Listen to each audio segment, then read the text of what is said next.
Bonjour à tous et à toutes. Pardon. Bonjour à toutes et à tous. Alors, le thème d'aujourd'hui, c'est un tout petit peu une continuité pour vous montrer ce qu'il y a derrière, bien sûr, du dernier cours que j'ai fait sur la lettre de la Torah. Qu'est-ce qui se cache derrière la lettre de chacun au travers de la Torah? Qu'est-ce qu'il y a derrière ça? C'est quoi, juste? Alors j'ai dit, bon, comme je vous ai montré sur le programme, il n'apparaît que le premier niveau de la lettre, celui qui est le plus lié donc au côté de Malchut, c'est-à-dire du royaume, de l'individu qui doit le réaliser, qui doit se rendre apte à entrer dans ce royaume du vrai. Et donc pour cela, on lui demande de travailler bien évidemment sur ses midotes, et en l'occurrence sur les midotes qui sont liées à sa lettre. Alors bien sûr, la lettre, il faut savoir que c'est pas si simple. Tu peux tomber sur un aleph, sur un bet, un guimel, un dalet, du aleph jusqu'au tav, jusqu'à la première à la dernière lettre, mais tout dépend si cette lettre se trouve en tête de lettre, en milieu de lettre dans le mot, ou en fin de lettre dans le mot. Et ça, c'est très important, parce que ça a aussi une signification qui est très cachée, on appelle ça le seter, le secret caché. Et seter, on sait que c'est l'anagramme, le mot seter qui veut dire le secret caché, et l'anagramme de Sof, Tor, Roche. Sof, Tor, Roche, c'est commencement, Sof, fin d'un mot, Tor, milieu d'un mot, Roche, début d'un mot. Et effectivement, normalement, on lit un mot dans le sens Roche, Sof, Tor et Sof, c'est-à-dire comme ça, Roche, première lettre, Tor, lettre centrale, ou plusieurs lettres centrales s'il y en a plusieurs, laquelle est définie comme la lettre correspondant au tikkun de l'individu selon sa date de naissance et son nom, et enfin, Sof, la lettre finale. Alors bien sûr, ces trois exposants sont trois notions différentes de ce que peut représenter le set des lettres. Le set des lettres, c'est-à-dire l'ensemble des lettres. Un aleph en Rosh Teva n'est pas comme un aleph en Emsa Teva, c'est-à-dire en Tor Teva, c'est-à-dire dans une lettre du milieu. Un aleph, quand il se trouve au milieu d'un mot, dans le début d'un mot ou dans la fin d'un mot, c'est pas la même chose, et pareil pour toutes les autres lettres de l'alphabet. Elles ont des sens différents, indépendamment du fait que non seulement le sens de la lettre au niveau général diffère, mais en plus, ce qui va différer, c'est le mot dans lequel elle va tomber. Ça, le mot va donner une indication énorme, puisque ça va être la clé de tout le système sur lequel va reposer cette notion de tête de lettre, de milieu de lettre, de mot, pardon, tête de mot, milieu de mot ou fin de mot. Donc, c'est ainsi qu'on va voir où se trouve la lettre et qu'on va trouver l'indication de ses qualités représentatives. Alors, bien sûr, puisque je vous ai parlé de ma première analyse, c'est normal, c'est ce programme étant ma conception, la conception, à partir de ce que j'ai reçu d'en haut, bien évidemment, avec les éclairages que j'ai reçus d'en haut, eh bien, tout le travail que j'ai fait pendant plus de 40 années, va se cristalliser et véritablement se condenser dans ce programme. C'est-à-dire que ce programme est, comme on dirait, la dernière touche d'un travail qui a duré plus de 40 années. Voilà. Alors maintenant, quand je parle de lettres, même si certains disent « Oh, ça correspond à quoi de trouver sa lettre dans la Torah ?» Rien du tout, c'est du... Mais bon, alors je vais vous donner juste un petit aperçu. Quand j'ai expliqué dans la vidéo, ma dernière vidéo, celle qui précède celle-ci, elle est juste en dessous de celle-ci, la signification de la lettre, dans mon thème, on avait vu que c'était le He de Haseir, le He du mot Haseir qui signifie le bouc expiatoire, le bouc émissaire. Eh bien, à quoi correspond ce He? D'abord, c'est une Rashteva, c'est-à-dire un mot, une lettre qui est en tant que tête de mot.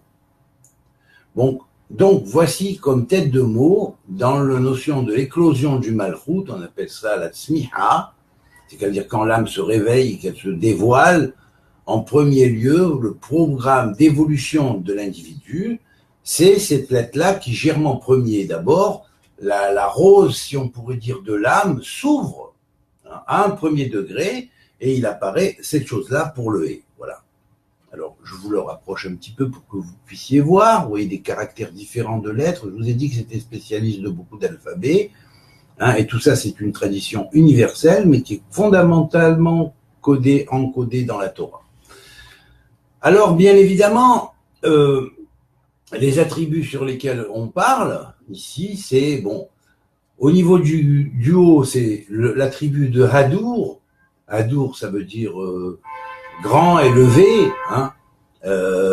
merveilleux. Grand et élevé, c'est un attribut, un nom de Dieu qui s'appelle Hadour, qui chapeaute le haut de l'intériorité de la lettre He. Parce que l'extériorité de la lettre He, vous la connaissez tous, c'est cette forme-là, comme vous pouvez la voir ici, par exemple, dans ce mot-là. Voilà, au milieu, voilà.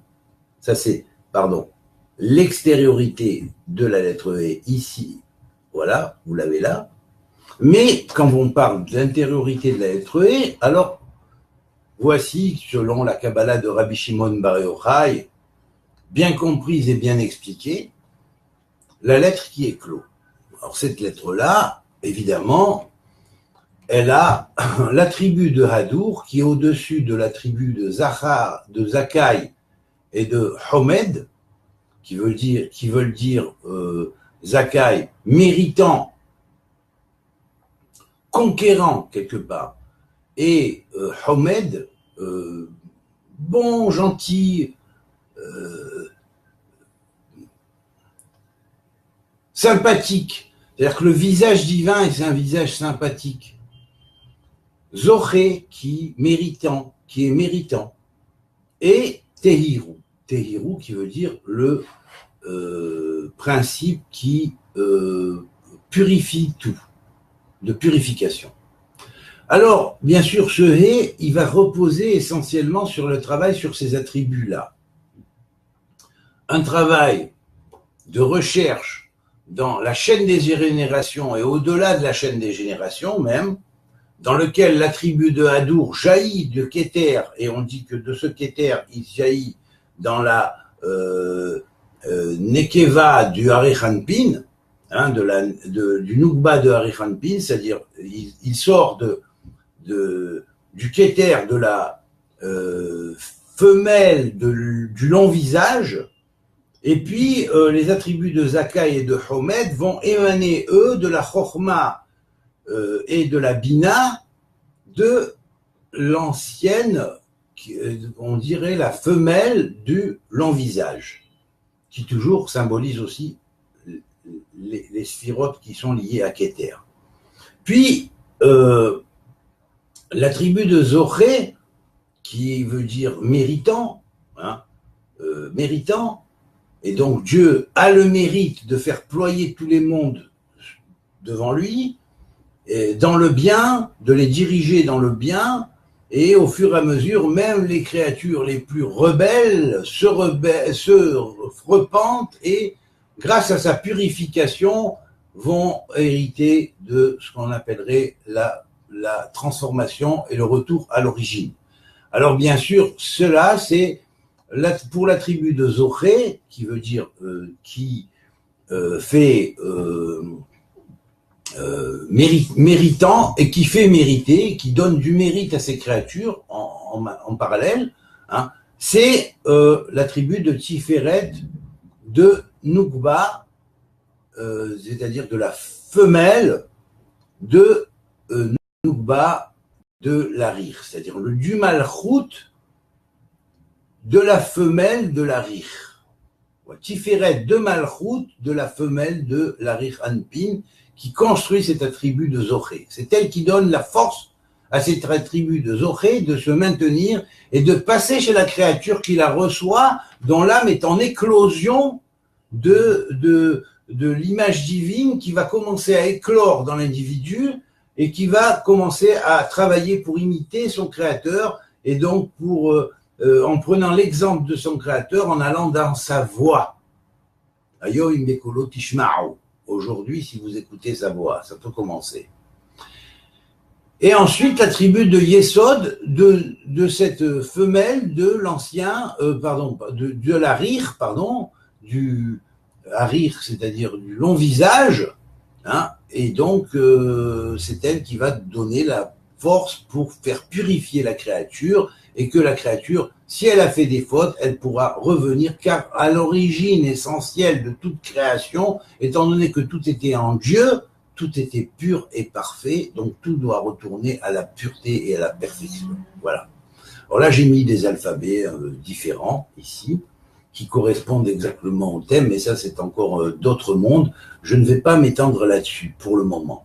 Simplement, je vous dis, vous verrez des alphabets, certains peut-être que vous avez vus, que vous connaissez, d'autres que vous ne connaissez pas, mais toujours utile, c'est que ces alphabets, ne les prenez pas au premier niveau tel que certains livres anciens en ont traité, parce que bien souvent, ça a été pour tirer vers la magie ou vers des choses qui sont pas très, je dirais pas très catholiques. Excusez-moi l'expression. Allez, bonne, c'est la vérité. Là, j'ai voulu faire intervenir un petit peu mon copain Mouktar. Donc voilà, ces alphabets-là, à l'origine, quand ils étaient dans les mains des Kohanim, ils avaient une signification extrêmement profonde et ils n'étaient utilisés que pour la théurgie, l'équilibre des mondes et pour que l'individu sache comment se relier à son créateur tout en se reliant à l'universalité cosmique du monde. Voilà. Alors bon, on a vu pour le Hé au premier niveau d'éclosion, puis au deuxième niveau d'éclosion, on va en dire les sphirotes. Alors voilà, je vous le montre. Hein. Alors bien sûr, on doit prendre conscience que ça vient de Harir, le premier niveau du Hé, en haut, il vient du Keter de Harir, puis la Chochma et la Bina viennent de Harir aussi, puis la femelle de Harir Anpin prendra le Tiferet, alors que le Nukba de Harir Anpin, c'est-à-dire le Malchut, le royaume de l'Harir Anpin, prendra le Yesod, le fondement, l'attribut de fondement, qui est aussi l'éducation, qui est aussi la mathématique divine et tout ça pour mettre en place tout le système.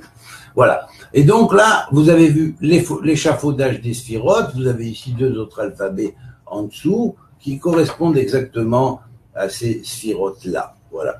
Alors après, on va aller monter encore d'un cran dans la lettre et puis on va montrer qu'est-ce qu'il y a comme schémote derrière la lettre. Alors évidemment, ici, je vous montre le niveau suivant. Alors, vous voyez qu'il y a le nom de Kevi, qui est le nom de origine de toutes les créations et même de la mise en place du système des sphirotes dans Malchut de l'Ensof, dans le royaume de l'Ensof. Et c'est à partir de là, de ce nom, que vont s'échelonner les séphirotes en tant que diffuseurs de lumière et à partir de la lumière originelle simple et toutes les catégories de différents types de lumière et qui vont s'habiller dans les 5 grandes catégories de types de lumière qui vont en même temps, comme le Hé d'ailleurs, et qui vont en même temps donc s'habiller dans les lettres correspondantes à chacune de ces 5 catégories. C'est la raison pour laquelle il y a 22 lettres dans l'alphabet hébraïque et que le nom de Ehevi fait 22 en valeur numérique.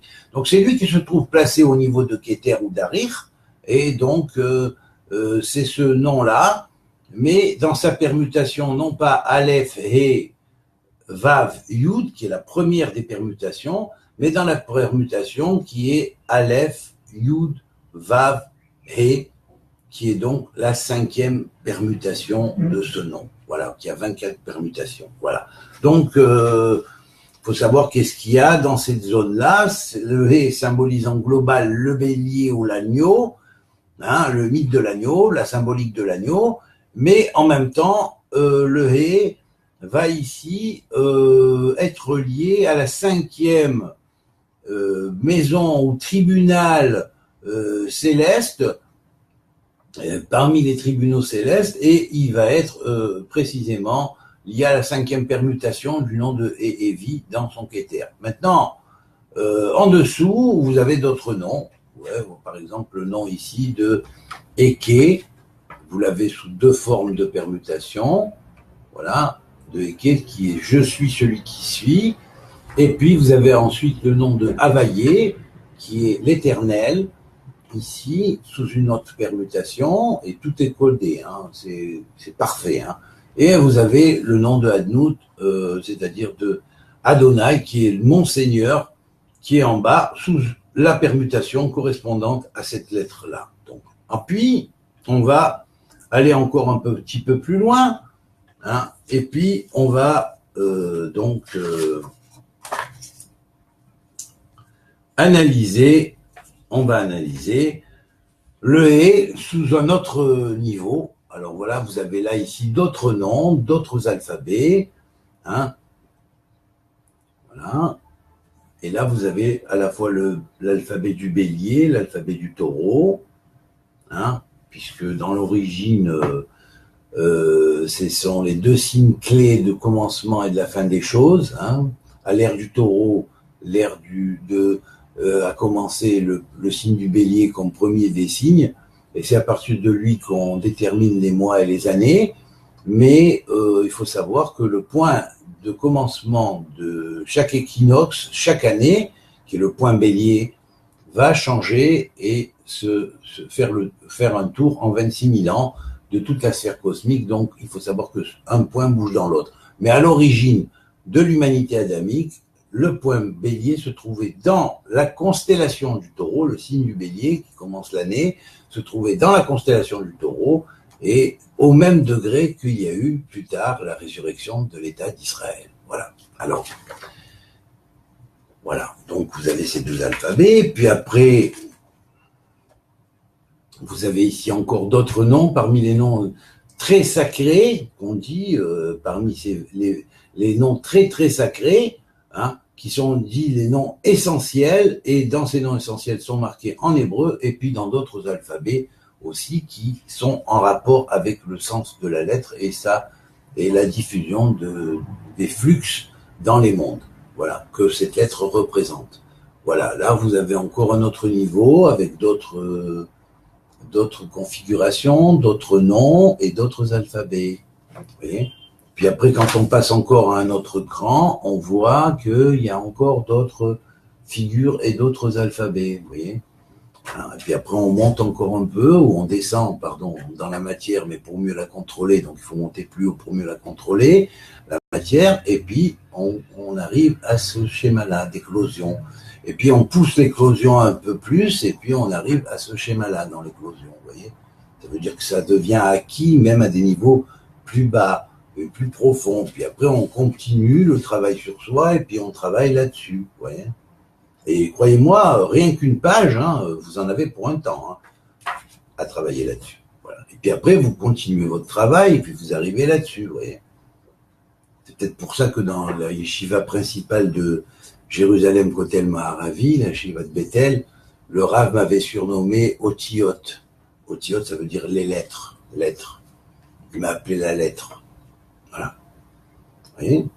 Ça correspond à un travail, ce qu'on appelle, pour renforcer le Kéli, à la fois de la lettre globale qui représente l'ensemble que nous sommes, mais en même temps, chacun des organes de cette lettre globale qui représente l'ensemble corps et âme que nous représentons.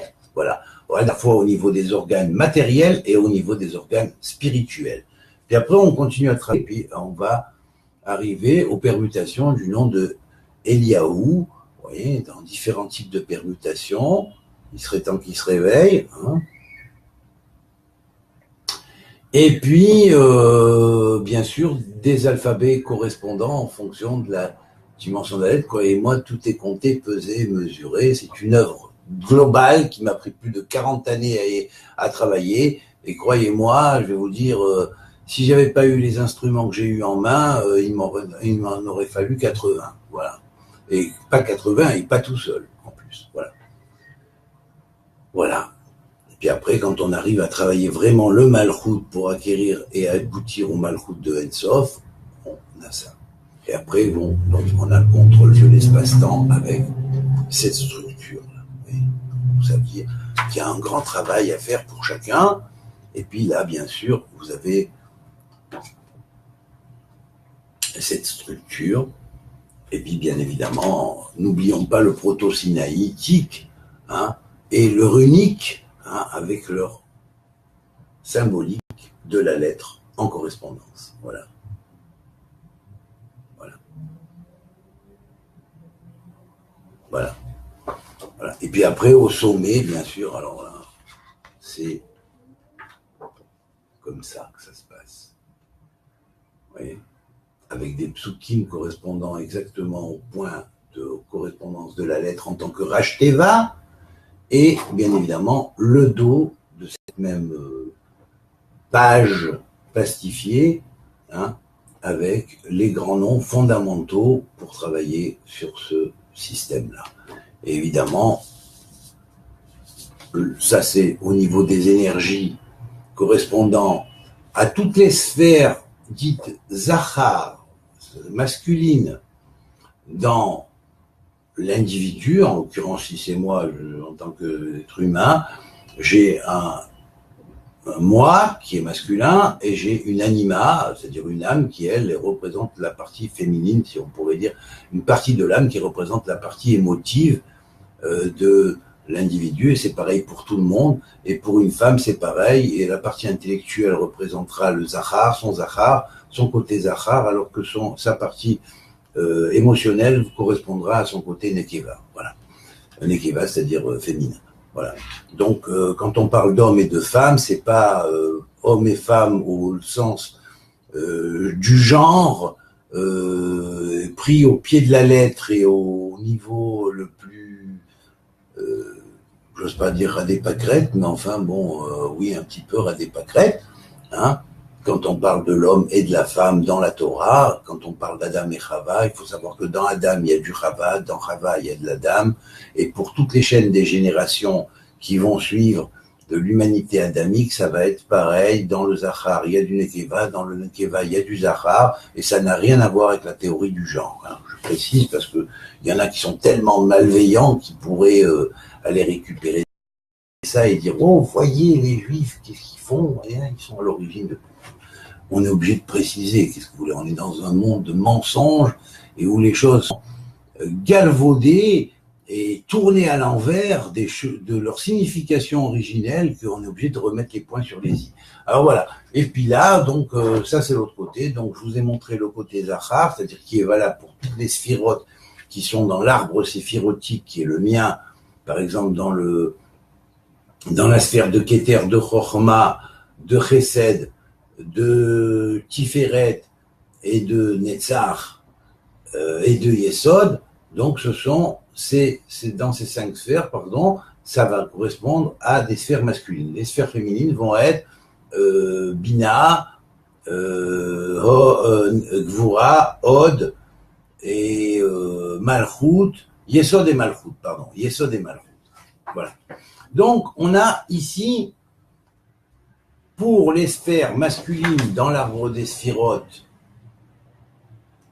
ce schéma, et pour les sphères féminines dans l'arbre de sphirotes, ce schéma, avec les correspondances de kavanot qui sont différentes pour un côté et pour l'autre côté. Voilà. Voilà. Donc ça correspond à un travail sur la lettre. Vous comprenez ? Et à partir de là, et derrière cela, il y a bien sûr des versets, des psaumes sur lesquels on peut travailler. Par exemple, je dirais ici que le Shem Neler qui est relié à qui est le 21e, 22e, le 23e, le 24e et le 25e nom, qui vont se relier à ce fameux 5e nom, qui est le nom de Meh, dont le malach, l'ange, est Meh-Ya, donc Meh contient les mêmes lettres que Moshe. Hein.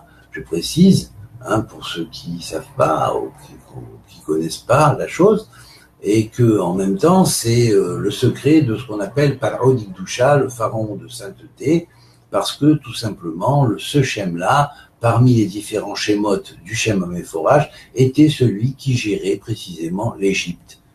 Voilà, comme chaque pays, comme chaque point dans le monde a son Shem correspondant à chaque pays et à chaque espèce donc existante. Dans chaque espèce existante, tout est divisé en fonction des familles et des familles minérales, végétales, animales et humaines.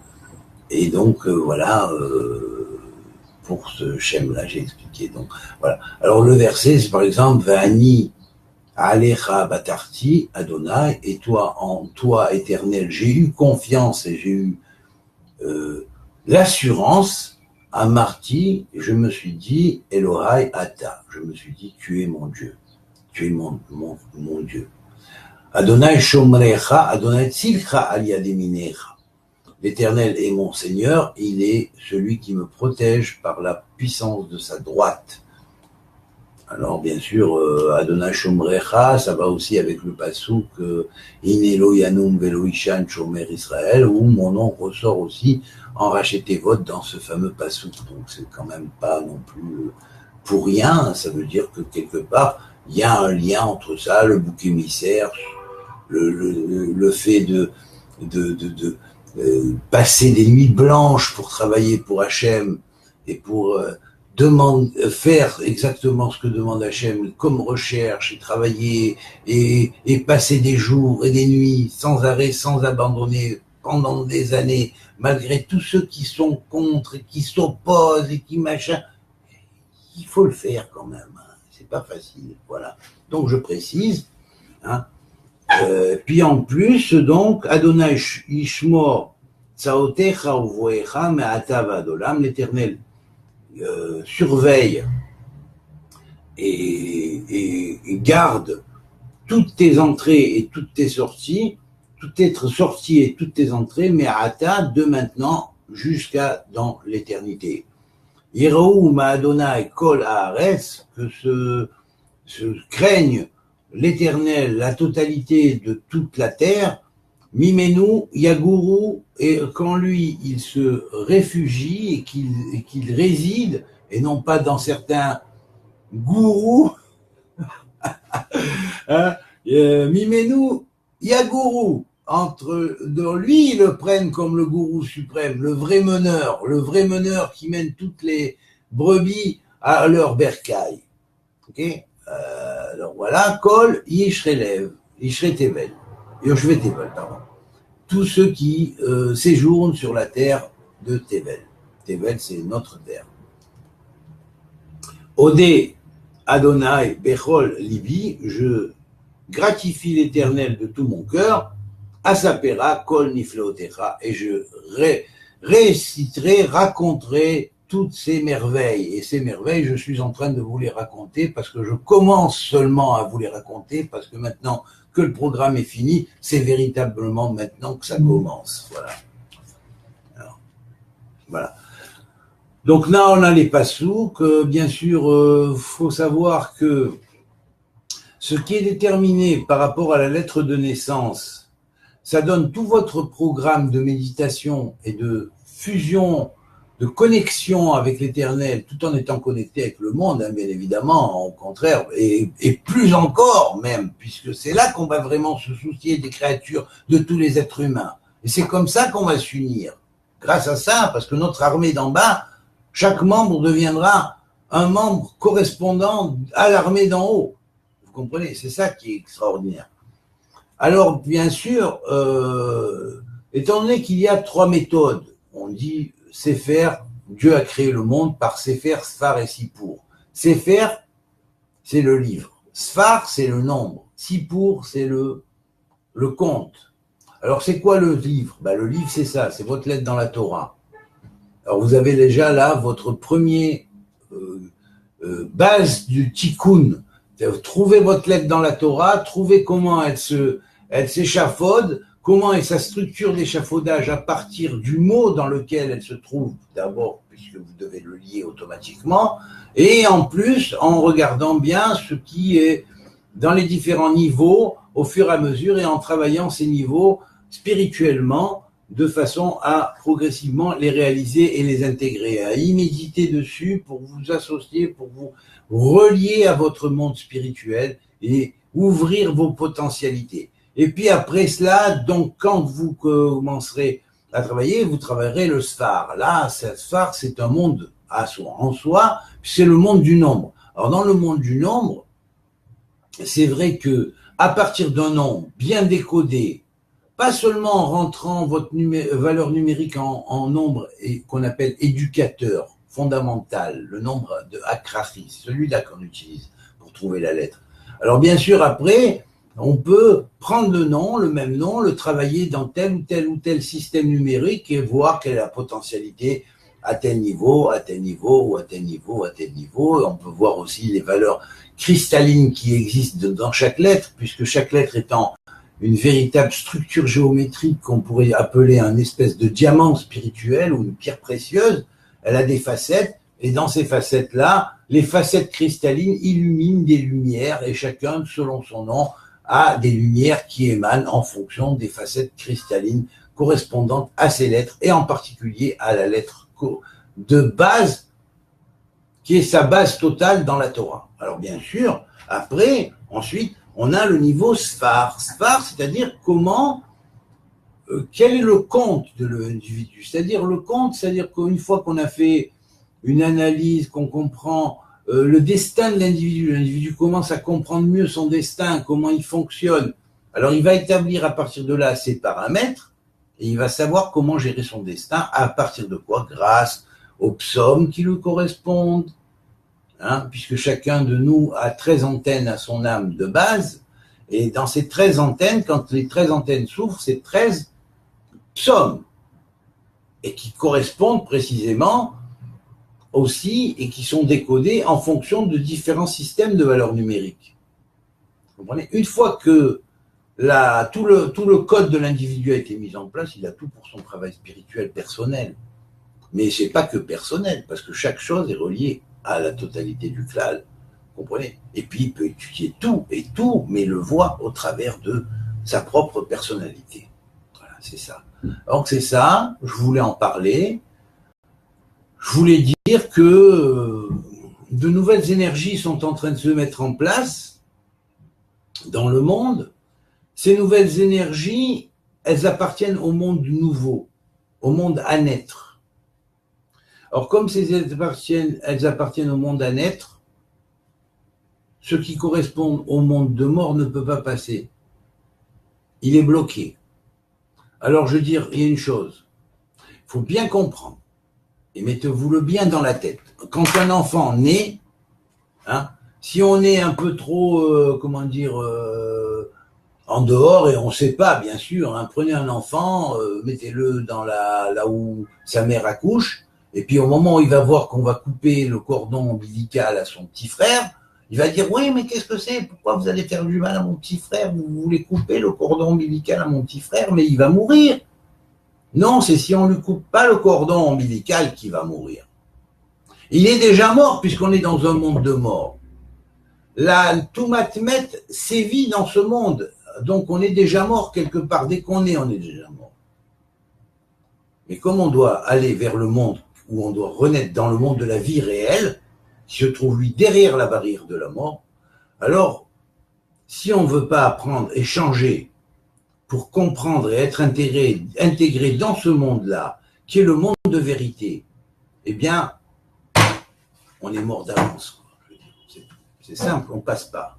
Alors ces énergies-là, elles ne laisseront pas passer. C'est-à-dire que vous ne passerez pas. Si vous arrivez, vous dites, moi je suis chrétien, les juifs ils ont fait ça et ça et ça, ils n'ont pas accepté, ils ont fait comme si. Ou l'autre dit, oui, les chrétiens, vous nous avez trahis, vous êtes du mal, vous avez fait du mal. Tout ça, ça passe plus. Ça passe plus parce qu'on est dans le monde de demain. Dans le monde de demain, c'est un monde de shalom, un monde de paix, un monde de respect. On se respecte les uns les autres, on passe. On ne se respecte pas les uns les autres. Sachez à l'avance que vous êtes quelque part, on est quelque part mort, c'est tout. Donc, tant qu'on reste dans les haines anciennes, les persécutions, à se marmonner, remarmonner ça, et qu'on se dit pas que les gens ont changé, peuvent changer, et pourront changer demain parce qu'on veut qu'ils changent et on veut que ça change, eh bien on reste dans ce monde de mort et on n'arrive pas à en sortir. Et là, vous savez, c'est toujours le train-train quotidien, c'est vrai, tu es là avec ton acquis, tu continues avec ton acquis, mais à un moment donné, quand tu tourneras pendant 100 ans ou 200 ans dans ton acquis, il y aura bien un moment de te dire, j'en peux plus, j'en ai assez. Parce qu'au fond de toi, il y aura quelque chose qui se souviendra que tu es en train de répéter, comme dans un trou noir, le même disque. Et le même disque, il tourne et il retourne, et il retourne, comme il dit Mouktar, et il retourne. Ouais. C'est ça. Alors, voilà, le monde des nouvelles énergies, le monde du renouveau se met en place, et d'autant plus que maintenant cette Torah, cette Torna, c'est-à-dire ce programme de Torah est sorti, il est sorti pour éclairer le monde.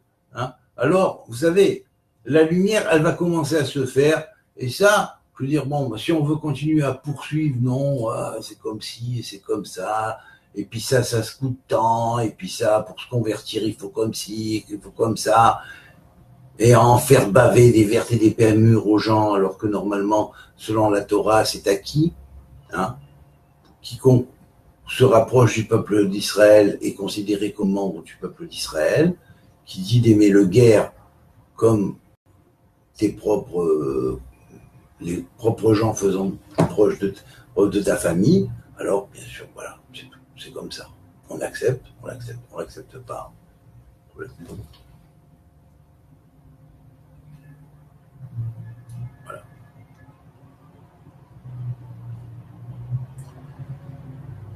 Ce qui ne veut pas dire que je suis d'accord avec l'invasion de l'Europe par tous les soi-disant réfugiés qui arrivent en Europe, plus avec la volonté de la détruire qu'avec la volonté de la construire, plus avec la volonté de la dominer et de la mettre à genoux, plus qu'avec la volonté d'en recevoir les bénéfices et de l'accepter. Voilà.